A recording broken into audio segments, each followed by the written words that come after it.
Good morning mga kaisa ng bayan. No? Dumayo tayo dito sa Barangay Muson sa bayan ng Taytay. Kung saan kahapon ay alam naman natin yung bagyong Enteng, napakaraming napinsala. Alamin lang natin kay Barangay Kapitan Aniel Bugloy kung meron silang may binahabang lugar dito sa kanyang barangay at meron pa silang mga naging casualty dito sa kanilang nasasakupang barangay. Kap, good morning. Live tayo sa programang Rizal Issue ng Bayan.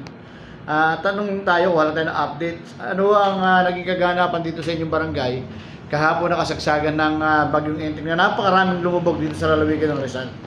Magandang umaga, Jerry, at sa lahat po ng ating mga kalalawigan dito po sa lalawigan ng Rizal.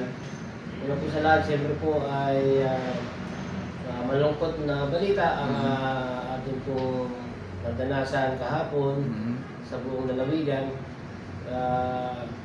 Lalo na po sa mga